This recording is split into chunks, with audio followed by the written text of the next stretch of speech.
Bonjour! Vous aurez sûrement déjà remarqué qu'ici en Occident, le terme gourou se voit typiquement employé d'une façon, disons, assez péjorative, merci. Peut-être avez-vous déjà remarqué que je fais moi-même partie de ceux qui se trouvent assez fréquemment d'ailleurs à dénoncer ce qu'on pourrait donc désigner comme le gouroutisme, comme je vais notamment m'être trouvé à le faire de par mes 2 dernières vidéos qui ont donc pu porter sur la fabuleuse personne de Steve l'artiste charlatan. Pour ne pas l'appeler Steve l'artiste le charlatan. Ceci dit, vous aurez sûrement remarqué qu'il y a loin d'avoir Steve l'artiste lui-même, qu'on pourrait donc accuser de faire preuve, de gouroutiser ses adeptes, notamment, tout particulièrement en exploitant financièrement le lien d'adoration qu'ils ont su cultiver et entretenir auprès d'eux.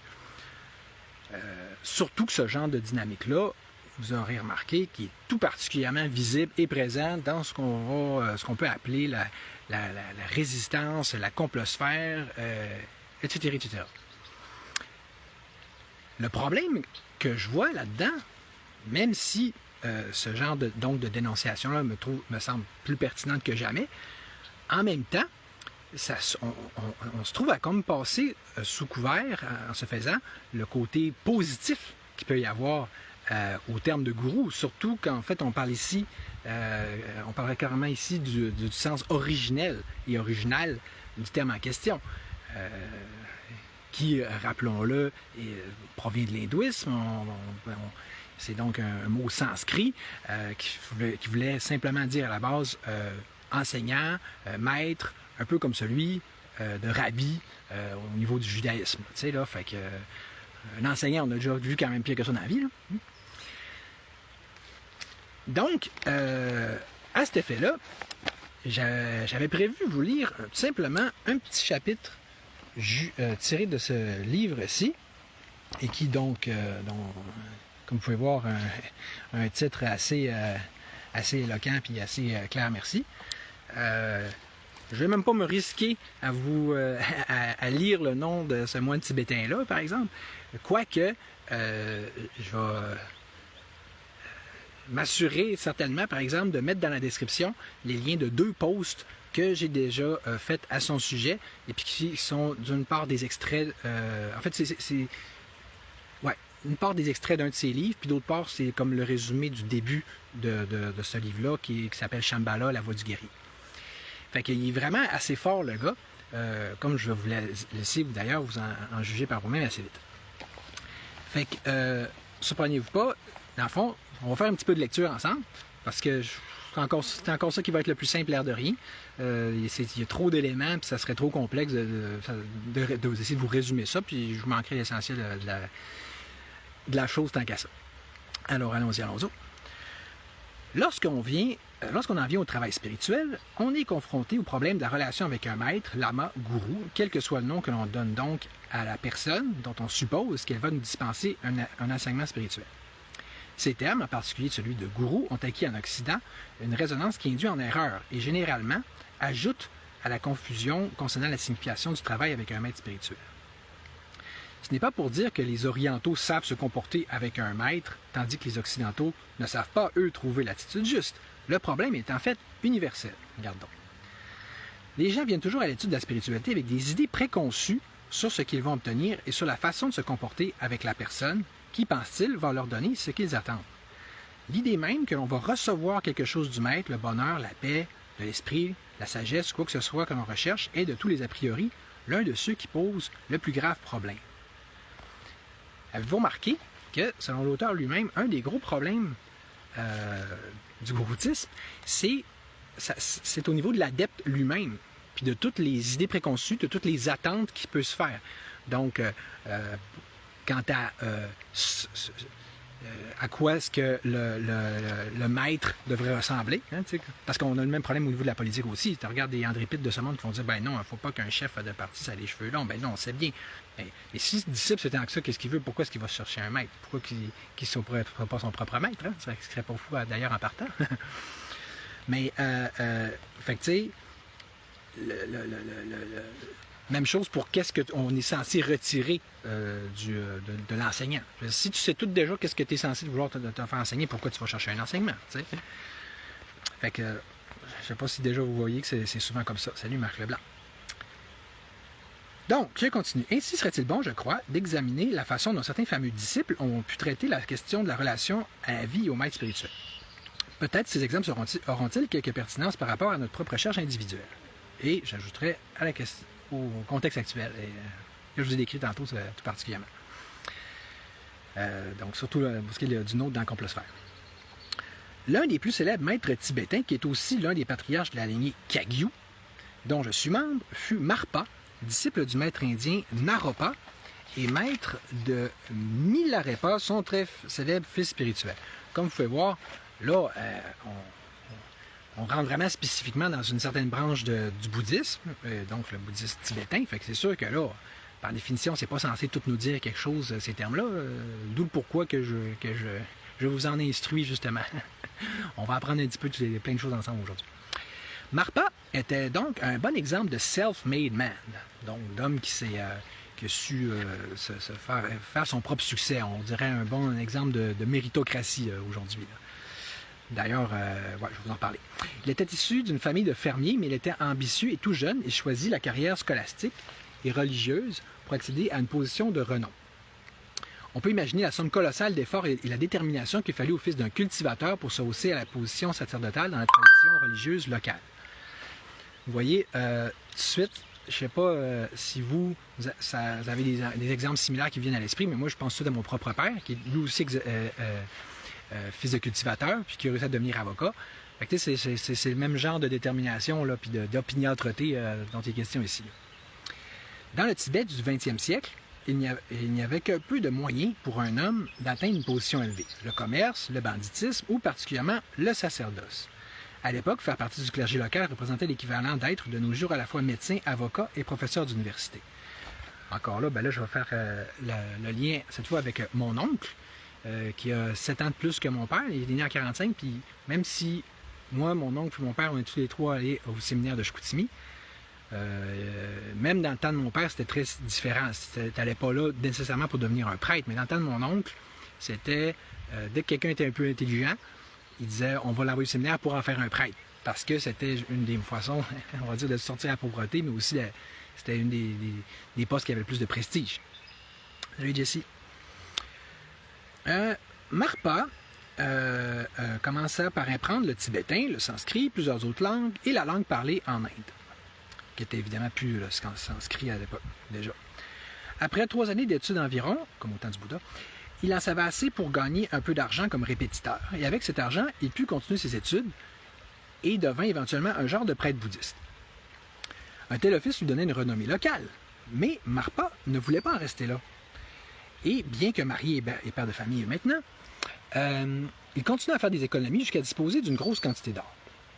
Alors, il annonça à ses proches son intention de se rendre en Inde pour y recueillir d'autres enseignements. Il faut comprendre, à l'époque, l'Inde, c'était vraiment le centre spirituel du monde, en tout cas du moins du monde bouddhique. Les bouddhistes, en plus, bien sûr, du monde hindouiste. Comme ils disent, à cette époque, l'Inde était le centre mondial des études bouddhistes, la terre de l'université Nalanda et un des plus grands sages et savants bouddhistes. Marpa avait l'intention d'étudier et de rassembler les textes inconnus au Tibet, de les rapporter dans la mère patrie, de les traduire et de faire ainsi figure de grands savants traducteurs. Dans ce temps, et jusqu'à un temps récent, le voyage en Inde était un périple long et dangereux. Aussi, la famille et les amis de Marpa essayèrent-ils de lui faire abandonner son projet, mais il était déterminé à exécuter ses intentions et se mit en route, accompagné d'un ami étudiant comme lui. Le punch s'en vient un petit peu plus. Là. Au terme d'un difficile voyage de plusieurs mois, ils parvinrent en Inde après avoir traversé l'Himalaya et se rendirent au Bengale, et là, se séparèrent. L'un et l'autre étaient assez avancés dans l'étude des langues et des religions. Aussi décidèrent-ils de chercher chacun leur maître, en fonction de leur goût propre. Avant de se quitter, ils se mirent d'accord pour rentrer ensemble dans leur terre natale. Alors qu'ils traversaient le Népal, Marpa avait entendu parler du maître Naropa qui jouissait de la plus haute célébrité. Naropa avait été abbé de l'université Nalanda qui fut peut-être le plus grand centre d'études bouddhiques que le monde ait jamais connu. À l'apogée de sa carrière, sentant qu'il comprenait la signification des enseignements mais que leur véritable sens lui échappait, il avait abandonné son poste et s'était mis en quête d'un maître. Durant 12 ans, il avait enduré les épreuves les plus épouvantables infligées par son maître, Tilopa, jusqu'à ce qu'il atteigne finalement la réalisation. À l'époque où Marpa avait entendu parler de lui, il avait la réputation d'être l'un des plus grands saints bouddhistes qui ait jamais existé. Aussi, tout naturellement, Marpa se mit-il à sa recherche. Il le découvrit vivant pauvrement dans une cabane au cœur de la forêt bengali. Marpa s'attendait à ce qu'un si grand maître vécût dans un décor religieux de grande classe. Aussi fut-il quelque peu déçu. Mais comme il n'était pas, il était un peu déconcerté par l'étrangeté d'un pays qui n'était pas le sien, il était ouvert à la nouveauté et se dit que c'était peut-être la façon dont vivaient les maîtres indiens. Je ne sais pas si on voyait à quel point on peut tout de suite faire le parallèle avec Luke Skywalker lors de sa première rencontre avec Yoda, et qui s'attendait donc à rencontrer une sorte de grand maître, là, de grand Jedi, puis qui a vu plutôt une sorte de drôle de créature qui vit dans un marais putride, etc. Et puis, Naropa était tellement célèbre, cela contrebalança la déception. Il lui donna presque tout son or et lui demanda de bien vouloir l'instruire. Il lui dit qu'il était marié, prêtre et savant, et fils de fermiers tibétains, qu'il n'avait pas l'intention d'abandonner la vie qui s'était faite, mais qu'il souhaitait rassembler des enseignements inédits, les rapporter au Tibet et les traduire là-bas pour gagner beaucoup d'argent. Naropa ne fit aucune difficulté pour accepter la requête de Marpa. Il commença à lui dispenser son enseignement. Tout allait bien. Au bout d'un certain temps, Marpa décida qu'il en avait appris assez pour réaliser ses desseins et il se disposait à rentrer chez lui. Il se rendit dans une auberge d'une grande ville où il retrouva son compagnon de voyage et tous deux s'assirent pour comparer les résultats de leur effort. Lorsque son ami vit le butin de Marpa, il éclata de rire et lui dit « Hein, ce que tu as rassemblé là, ça vaut rien. On a déjà tous ces enseignements-là au Tibet. Tu devais avoir trouvé quelque chose de plus excitant et de plus rare que ça, jamais je créerais. De mon côté, j'ai eu accès à des enseignements extraordinaires que j'ai reçus de très grands maîtres. » Marpa fut naturellement saisi par un sentiment de frustration et de colère extrêmement intense. Et après compte tenu qu'il venait de faire un si long voyage, éprouver de telles difficultés et d'aussi grands frais. Aussi décida-t-il de retourner auprès de Naropa et de tenter sa chance une seconde fois. Lorsqu'il arriva à la lutte de Naropa, il demandait à recevoir des enseignements plus rares, exotiques et avancés. Quelle ne fut pas sa surprise lorsque Naropa lui répondit « Je suis désolé, mais tu ne peux pas recevoir ces enseignements-là de moi. Il te faut aller les recevoir d'un autre qui s'appelle Kukuripa. Le voyage est difficile, en particulier parce que Kukuripa vit sur une île au milieu d'un lac empoisonné. Mais c'est lui qu'il faut voir si tu veux recevoir ces enseignements. » Marpa commençait à être désespéré. Aussi décida-t-il de tenter le voyage. De plus, pensa-t-il, si Kukuripa détenait un savoir que même le grand Naropa ne pouvait le dispenser et par sur quoi vivait sur une île au milieu d'un lac empoisonné, ça devait être un maître très extraordinaire, un grand mystique. Aussi, Marpa fit-il le voyage et réussit à traverser le lac jusqu'à l'île et se mit en quête de Kukuripa. Il découvrit un vieil Indien vivant dans la fange au milieu de centaines de chiennes. La situation était bizarre, c'est le moins qu'on puisse dire, mais Marpa tenta toutefois de parler à Kukuripa. Tout ce qu'il obtint en retour fut un charabia. Tout ce que Kukuripa disait semblait être du baragouin. La situation était devenue quasi insoutenable. Non seulement les éructations de Kukuripa étaient complètement inintelligibles, mais Marpa devait constamment se tenir sur ses gardes pour ne pas être attaqué par les chiennes. Dès qu'il en amadouait une autre commençait à aboyer et menaçait de le mordre. Finalement, presque hors de lui, Marpa laissa tout tomber. Il renonça à essayer de prendre des notes, il renonça à vouloir recevoir aucune espèce de doctrine secrète. Alors, Kukuripa s'est mis à lui parler de façon parfaitement cohérente et intelligible. Les chiennes le laissèrent tranquille et il reçut des enseignements. Remarquez qu'encore là, on pourrait faire le parallèle entre Luke et Yoda. Dans le sens que, puis l'auteur va en reparler plus tard, au niveau bouddhiste, tout particulièrement, le maître semble s'attendre à ce qu'il y ait un renoncement, un lâcher-prise de la part de l'élève pour qu'il puisse réellement dispenser son enseignement. Rappelez-vous de ce qu'on disait au début. Un des problèmes, c'est les attentes et les idées préconçues de l'élève, finalement. D'ailleurs, ça fait penser quand tu es en restauration. Exemple, si tu veux travailler pour McDonald's, qui sont loin d'être des deux de pique en matière de formation, au même titre que leur technique est très spécifique, eux autres, Les pires choses que tu peux leur dire, c'est j'ai déjà travaillé en restauration, parce qu'ils vont dire, ben, il va falloir que tu commences par désapprendre tout ce que tu as appris. T'sais. Nous, on veut une ardoise vierge. T'sais. Donc, lorsqu'il eut achevé ses études avec Kukuripa, Marpa revint une fois de plus auprès de son premier maître, Naropa. Celui-ci dit « Il te faut maintenant retourner au Tibet et enseigner, car ce n'est pas assez de recevoir tes enseignements de façon théorique, mais te manquent certaines expériences de la vie. Ensuite, tu reviendras poursuivre tes études. » Si on fait le lien avec Star Wars encore une fois, c'est un peu comme quand Luke revient voir Yoda à la dernière fois, puis Yoda le renvoie. Il dit « Ben là, rendu là, c'est à toi de faire ton expérience pratique. » là, tu sais. À nouveau, Marpa retrouva son compagnon chercheur et ils entreprirent le long voyage de retour vers le Tibet. Le compagnon de Marpa avait beaucoup étudié lui aussi. Les deux hommes transportaient des ballots de manuscrits et au long du chemin, ils entreprirent de confronter leurs découvertes. Bientôt, Marpa se sentit mal à l'aise avec son ami, qui semblait de plus en plus curieux de connaître les enseignements qu'il avait recueillis. Leur conversation n'arrêtait plus de tourner autour de ce sujet jusqu'à ce que finalement le compagnon décida que Marpa avait obtenu des enseignements effectivement beaucoup plus valables que les siens. Il devint tout à fait jaloux. Alors qu'il traversait une rivière en bateau, le collègue de Marpa commença à se plaindre d'être mal à l'aise et encombré par tout le chargement qu'il transportait.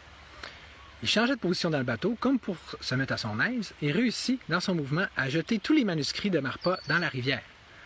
Marpa essaya désespérément de les rattraper, mais ils étaient partis. Tous les textes qu'il était allé chercher si loin avaient disparu en un instant. Ça fait penser à moi tantôt, je ne sais pas si vous avez remarqué que j'avais fait une première tentative de tournage de ce live-là, puis là, à cause qu'il y a un coup de chaleur, il est tout perdu. Celle a arrêté de fonctionner, peut-être même que ça va arrêter encore. Je me suis mis plus à l'ombre, soit plus spécifiquement à l'ombre de ce charmant saule. Puis, bon, en espérant que jusqu'ici, ça a l'air de mieux fonctionner. Là. Mais c'est ça, hein? Lâcher prise, l'impermanence, comme disait Bouddha, deux choses qui vont ensemble. Ça monte, ça a l'air. Bon. Ainsi fut-ce avec le sentiment d'une grande perte que Marpa retourna au Tibet.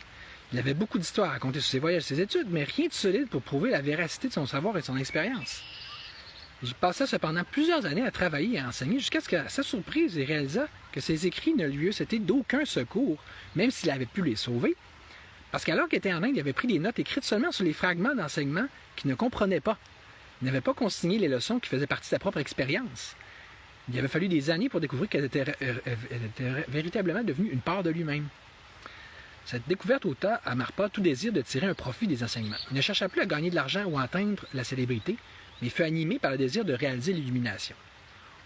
Fait que tu vois, il y a un parallèle entre obtenir des précieux enseignements pour gagner beaucoup d'argent versus s'en foutre un petit peu de toutes les notes spécifiques, là, puis les diplômes particuliers qu'on peut avoir accumulés, puis juste faire bénéficier plus ou moins gratuitement, en fait, l'humanité de son réel savoir. Tu sais. On voit que dans le deuxième cas, c'est beaucoup plus authentique. Cependant, aussi rassembla-t-il la poussière d'or pour l'offrir à Naropa et fit-il à nouveau le voyage en Inde. Fait que là, il voulait, plus sérieusement cette fois-là, se mettre en route vers l'élimination. Tout ça. Cette fois, il arrivait brûlant du désir de voir son être et de recevoir son enseignement. Cependant, la rencontre qui s'ensuivit entre Marpa et Naropa fut très différente des précédentes. Naropa semblait très froid et impersonnel, presque hostile, et ses premiers mots à Marpa furent « Je suis content de te revoir. Combien d'or m'apportes-tu pour mon enseignement? » Marpa avait apporté une grosse quantité d'or, mais il voulait en garder un peu pour ses dépenses personnelles et son voyage de retour. Aussi ouvrit-il le paquet, donna-t-il à Naropa seulement une partie de ce qu'il avait. Naropa regardait l'offrande et dit « Non, c'est pas assez. Il me faut plus d'or pour mon enseignement. Donne-moi tout ton or. Hein? » Ça fait penser à la toune de les Suicidal Tendencies, « Send me your money ». Je ne sais pas si vous voyez aussi l'exemple, parce qu'on fait souvent la distinction entre religion et secte, mais alors qu'en réalité, c'est pas mal 4 en dessous pour une pièce, alors que dans un cas, la religion est juste plus grosse que la secte. Mais avouez que c'est typique exemple de ce qu'on connaît du christianisme. Là, donnez-nous tout votre argent, plus que vous en donnez, c'est important. C'est toujours ça, une secte, un gourou, une religion. Marpa lui en donnait un petit peu plus et à nouveau Naropa demanda tout et cela continua jusqu'à ce que finalement Naropa éclate de rire et lui dise « Crois-tu que tu peux acheter mon enseignement avec ta tromperie? » Il pourrait même là faire le parallèle avec Saint-Pierre dans les Actes des Apôtres là, qui dit à Ananas, une affaire comme ça. Puis sa femme, c'est ça, vous avez fait nous camoufler l'or que vous étiez censé nous donner, parce que l'Église originelle, c'est tu vends tout au complet, puis tu donnes tout à l'Église, donc à cette communauté-là, parce que l'Église voulait dire communauté. Là, ça devient maintenant ce que je dis, parce que je brosse un tableau, parce que parce que les mêmes comportements peuvent être décrits de façon positive et négative. Ben, c'est pas compliqué, c'est qu'on peut effectivement le voir des deux façons. T'sais, parce que dans le fond, le maître, le gourou, anyway, il faut, comme on disait tantôt, qu'il aille chercher un détachement. Puis qu'il veuille. Tu sais, qu'il faut que le disciple se consacre, se donne entièrement. Sinon, ça vaut rien. C'est quelque chose qui est connu aussi au niveau du marketing quand on fait des formations. Tout ça, si tu fais de façon gratuite comme moi, les gens vont s'en foutre parce qu'ils disent ben ça vaut rien. Si tu charges un prix, les jeunes, les élèves, en fond, ils vont l'apprécier plus, ils vont savoir que ça vaut son pesant d'or littéralement, puis là, ils vont y faire plus attention, tu sais. Vous voyez ce que je veux emmener? Donc, Marpa céda alors et donna à Naropa tout l'or qu'il possédait. Et Caïn ne fut pas son émoi lorsqu'il vit Naropa agiter les sacs et commencer à disperser la poudre d'or dans l'atmosphère. En voulant dire, on s'en fout de ton or anyway. Un peu comme François d'Assise qui pitchait les vêtements de son père par la fenêtre, là, qui était un riche tisserand. Autrement dit, ce qui est important pour un vrai maître, c'est pas d'avoir l'argent pour avoir l'argent. Il veut surtout qu'il y ait un sacrifice, si tu veux, un commitment, là, un engagement complet le plus possible de son élève encore. Là. Soudain, Marpa se sentit envahi par la confusion et la paranoïa. Il ne comprenait plus rien de ce qui se passait. Il avait travaillé dur pour assembler l'or qui lui permettrait d'acheter l'enseignement qu'il désirait tant. Naropa avait semblé indifférent et Naropa avait semblé indiquer qu'il avait besoin de cet or et qu'en retour, il enseignerait Marpa. Or voilà qu'il dispersait cet or à tout vent. Naropa dit alors, qu'ai-je besoin de cet or? Le monde entier est de l'or pour moi. Ce fut un moment de grande ouverture pour Marpa. Vous voyez, l'enseignement, ce que ça nous montre, c'est que c'est quelque chose qui se produit dans l'élève. C'est aussi important ce qui se passe dans l'élève que ce qui se passe au niveau du maître. On focus toujours sur le maître, mais c'est l'élève. C'est des choses que je parlais aussi avec Luc Luc, qui a été prof pendant des années, prof de musique, puis c'est ça qu'il disait, c'est juste... Typiquement, les élèves, ils vont sur des cours, mais sont là parce que leurs parents veulent qu'ils suivent des cours, ils s'en foutent un peu eux-mêmes, et ça, quand tu es un vrai maître là, ou un vrai prof, tu t'en fous de ça. Là. Tu veux un élève qui va apprendre pour vrai. C'est un peu comme aussi là, au niveau des médecines naturelles. Ici, tu as une grande homéopathe. Moi, je ne crois pas trop à l'homéopathie, mais elle était, je ne dirais pas son nom, là, elle était très forte en physiothérapie, en toutes sortes de choses. Puis évidemment, tout notre super gouvernement, au même titre, qui est si bon de façon globale pour faire la chasse aux sorcières. Mais dans ce cas-là, c'est pratiquement littéralement ça. Fait qu'elle a été empêchée de pratiquer, mais elle continuait en fait à pratiquer par en dessous de la couverte, mais seulement à ceux qui voulaient vraiment. Elle parce qu'elle est naturopathe aussi, si elle dit tes 4 vérités, elle dit c'est ça qu'il faut que tu fasses en termes de régime alimentaire, d'habitude de vie, elle dit ben là tu le fais, puis tu ne reviendras pas me revoir avant que tu l'aies fait. Là. Sinon, moi j'ai pas de temps à perdre avec du monde comme toi. T'sais. Fait que c'est ça, donc un vrai prof, il veut que l'élève soit comme une sorte d'éponge qui va tout gober, qu'est-ce qu'il va dire. T'sais. Je continue. Donc, Marpa s'ouvrit, devint capable de recevoir les enseignements. Il resta longtemps avec Naropa et sa formation fut très austère. Mais il ne se contentait pas d'écouter les enseignements comme autrefois. Il frayait son chemin à travers eux. Il lui fallait abandonner tout ce qu'il avait, non seulement ses possessions matérielles, mais tout ce qui lui retenait dans son esprit. C'était un processus continuel d'ouverture et d'abandon. C'est ça, c'est comme... un peu comme Yoda encore là dans Star Wars qui dit tu dois désapprendre tout ce que tu as appris. On le voit dans tout ce qu'il s'agit d'apprendre de nos jours quand on est éveillé, c'est que c'est un apprentissage continuel, de un, puis qui implique aussi de continuellement désapprendre tout ce qu'on pensait savoir, genre, à commencer par... en mon sens, au niveau du libertarisme, ça serait censé toujours tourner autour de la notion d'apprendre et comprendre puis consentir toujours plus clairement que l'État, c'est de la merde. Donc, que l'État n'est pas bienveillant, il n'est pas là pour notre bien. Là. Un des premières couches de l'oignon, c'est de se dire, salut Slam Pop, que,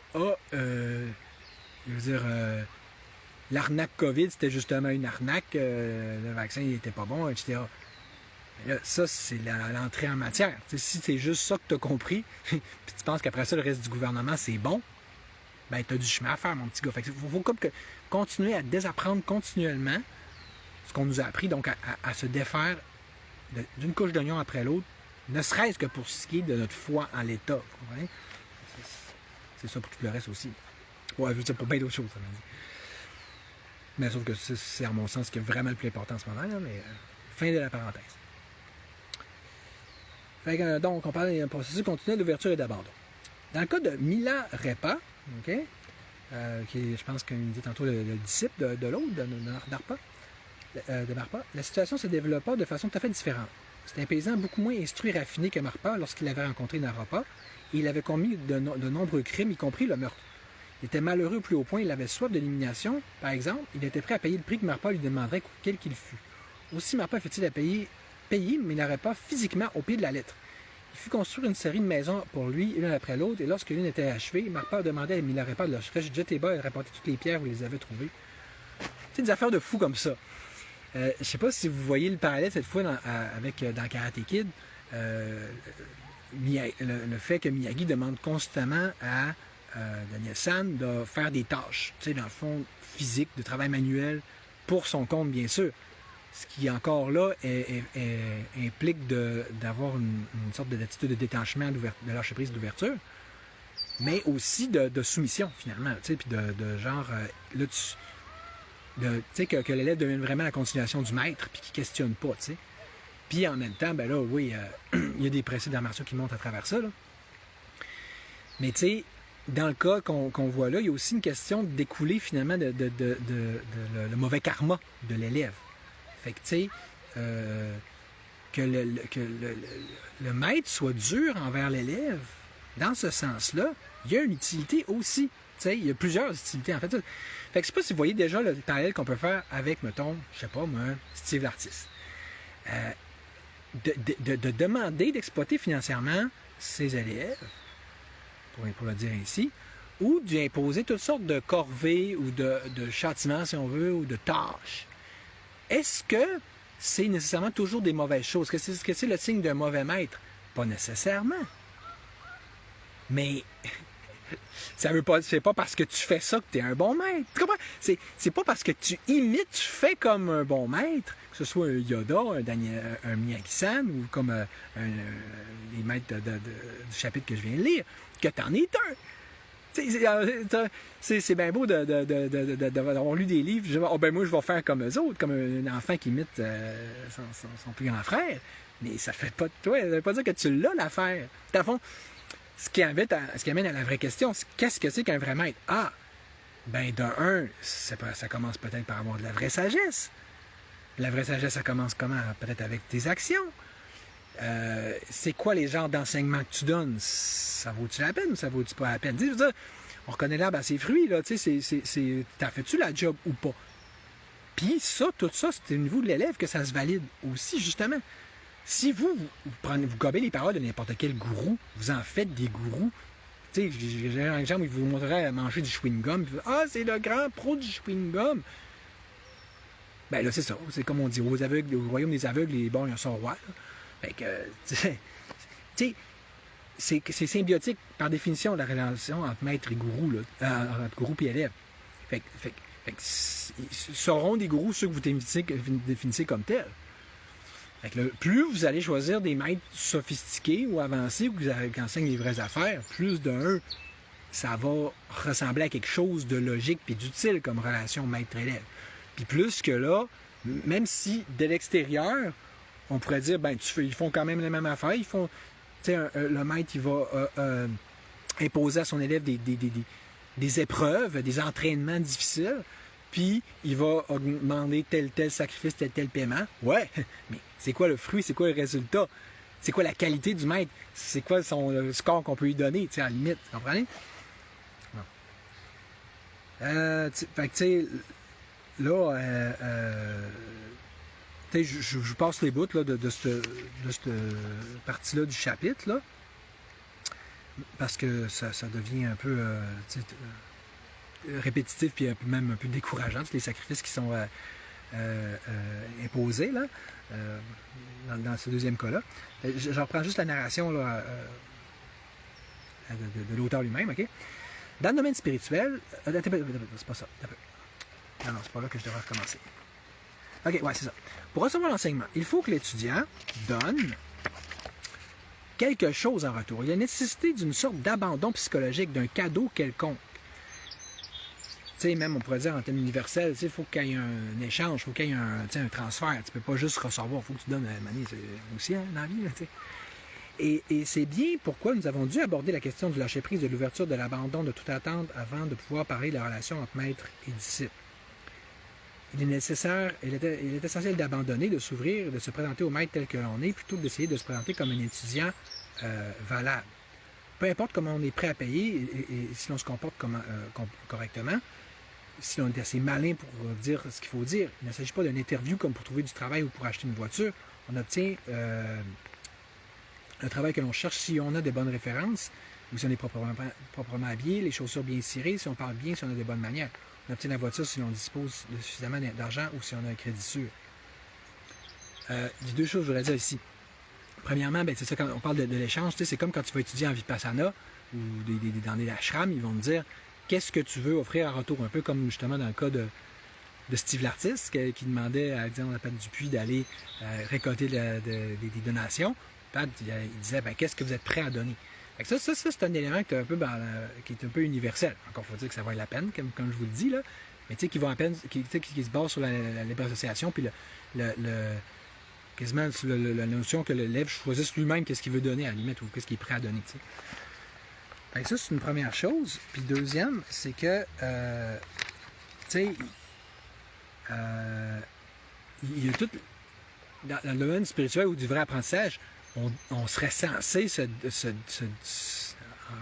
tout premier lieu, se défaire de tout ce qui est superficiel, puis des idées préconçues, genre, oui, il faut être bien habillé, il faut avoir l'air intelligent, il faut avoir la... exactement, donc, se défaire, autrement dit, du genre de niaiserie qu'André Pitt pouvait m'adresser comme reproche. Là. Ah, tes cheveux longs, ah, t'es trop émotif.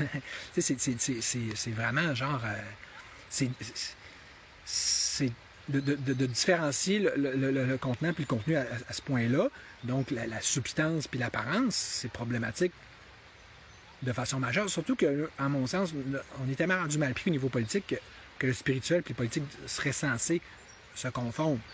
C'est là, ça vous prend du monde, justement, qui vous disent les vraies affaires, là, pas juste qui vous répètent une petite cassette de policiers quétaine. Okay? Ce jeu-là, cette mise en scène-là est aussi ridicule que, comme écrit l'auteur du livre, ah ben oui, pour une entrevue, il faut vous mettre du beau linge bien habillé, des chaussures cirées, mais c'est bébé. Voyons, c'est pas ça qui va faire que tu fais la job, tu comprends? C'est un jeu, c'est un script, c'est une sorte de rituel, tu sais. Mais dans le domaine spirituel, quelque chose en plus est exigé. Il n'est plus question de chercher un travail, de se mettre son 30 sous pour impressionner un employeur potentiel. Une telle mise en scène n'est d'aucun effet dans une entrevue avec un maître, car il voit directement à travers nous. Puis ça serait d'ailleurs à vous aussi de me voir directement à travers le maître, de regarder au-delà des cheveux, puis du linge, puis des niaiseries. T'sais.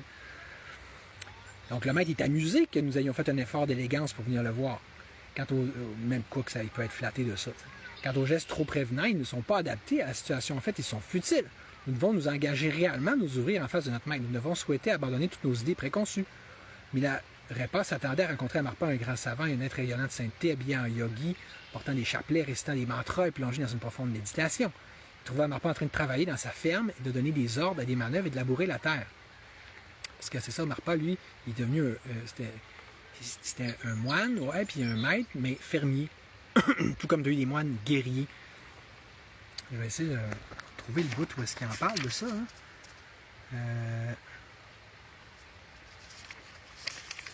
Ouais. Bon, anyway, je continue. J'ai bien peur que le terme de maître et de gourou sont trop employés en Occident. Mieux vaudrait parler de l'ami spirituel, puisque les enseignements mettant l'accent sur la rencontre, puisque les enseignements mettent l'accent sur la rencontre de deux esprits. Il s'agit d'une communication mutuelle plutôt qu'une relation maître-serviteur entre un être hautement évolué et un autre malheureux et empli de confusion. Dans la relation de maître et serviteur, l'être hautement évolué peut même ne pas donner l'impression d'être assis sur son siège, mais paraître flotter, léviter, nous regarder d'en haut. Sa voix pénètre, remplit l'espace. Chaque mot, chaque raclement de gorge, le moindre geste sont signes de sagesse. Mais c'est un rêve. Un gourou est un ami spirituel qui nous communique et présente ses qualités, comme fit Marpa avec Milarepa et Naropa avec Marpa. Je ne sais pas si vous voyez que, notamment au niveau spirituel, cette espèce de suggestion-là de différence de niveau, de palier, de subordination est hautement exploitée. Puis nos jours, plus que jamais, on va tomber en beurre épais sur l'apparence, justement, puis sur l'encens, puis sur les grandes phrases, que ce soit au niveau politique ou spirituel. C'est le même genre de game, là, dans ce qu'on appelle notamment les namastés. Là, puis, c'est des codes là, de faux maîtres pour envoyer à des faux élèves pour dire « Regarde comment je suis hot. » Puis de toute façon, le gouroutisme, comme on dit, l'espèce d'aplaventrisme, de vénération, c'est fake en soi. Même Jésus le disait, il disait « Arrêtez de tendre les mains vers moi en disant « Seigneur, Seigneur, écoutez et faites ce que je vous dis à la place. » t'sais. Fait que tout ça, ce niaisage-là, c'est le signe de la fausseté. Dans le fond. Alors, inversement, un gourou est un ami, un vrai gourou, un vrai maître, est un ami spirituel qui nous communique et présente ses qualités comme fit Marpa avec Milarepa et Naropa avec Marpa. Marpa se présentait comme je disais, comme un yogi fermier. Il se trouve qu'il avait une femme et 7 enfants et qu'il s'occupait de sa ferme, cultivait la terre et subvenait à ses besoins et ceux de sa famille. Les activités étant un élément ordinaire de sa vie. Fait que ça, tu vois, ça va chercher une fausse distinction que depuis longtemps, là, genre, au niveau spirituel. Genre, t'es un maître, t'es un moine, faut que tu peux pas être un guerrier, tu peux pas être un fermier, tu peux pas. Il faut que tu sois célibataire, tu peux pas donc avoir une vie conjugale pour avoir des enfants. Ah, mais non, sinon t'es pas un vrai. Okay. Encore là, c'est bien plus le signe de la fausseté, autre chose. De faire toutes sortes de simagrées pour donner l'impression qu'on est un vrai. Alors qu'un vrai, lui, il n'a pas besoin de le prouver. Il peut très bien continuer à faire ses affaires de vie réelle. Mais c'est ça. Le jour où vous allez être capable de différencier la vraie sagesse de la fausse, t'as bien que ça va aider aussi. Surtout que pourquoi il faudrait tout, je veux dire, disséquer, couper l'existence, là, tu sais, là, puis on peut faire ci, on peut pas faire ça. C'est quoi le but de la spiritualité? C'est pas de vivifier nos propres vies, puis les rendre plus utiles, notamment si on est travailleur, si on est guerrier, etc. Puis, tu sais, ça va aussi rejoindre ce qu'on appelle en hindouisme le karma yoga, donc l'action détachée. Comme c'est expliqué dans le Bhagavad Gita, on veut pas juste du monde qui sont assis à méditer dans leur coin. On veut des gens qui vont être impliqués dans la société, puis qui vont faire de façon détachée leur travail, leur service envers les autres, comme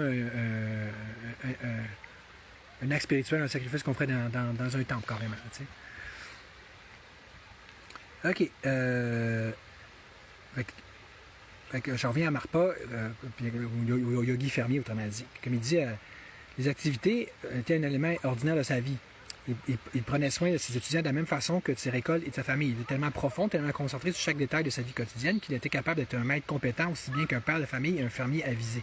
Il n'y avait absolument aucun matérialisme physique ou spirituel dans le mode de vie de Marpa. Il ne mettait pas l'accent sur la spiritualité aux dépens de sa famille ou de sa relation physique avec la terre. Si on n'est pas piégé par le matérialisme, qu'il soit physique ou spirituel, on ne privilégie aucun extrême. Le matérialisme spirituel, c'est quelque chose que ce moine-là développe beaucoup. Là. Donc, c'est le genre de choses que je vous décrivais tantôt, que je vous écrivais tantôt. La superficialité, la fausseté, les apparences, blablabla. Dans le but d'obtenir un profit. Le vrai faux gourou, c'est lui qui imite un vrai maître pour juste aller chercher des élèves qui sont perdus, qui ne l'ont pas l'affaire, pour leur payer de l'argent, vous comprenez? Puis, juste pour revenir sur la notion d'activité physique, quelqu'un comme moi qui était un vrai maître, là, c'est, mais au niveau notamment politique, c'est Kropotkin, un des plus grands penseurs anarchistes qu'il y a eu. Puis lui, il a toujours dit l'activité, le travail physique, le travail matériel, le travail manuel est essentiel. Comme Gandhi le disait aussi, tu sais. À la limite, un maître, c'est quasiment un signe d'un vrai maître plus qu'autre chose. Plutôt que quelqu'un qui vous dit « Donnez-moi vos dons, que je vive de vos dons. Que je me fasse une job avec mon don. » Ça, c'est plus louche, mettons.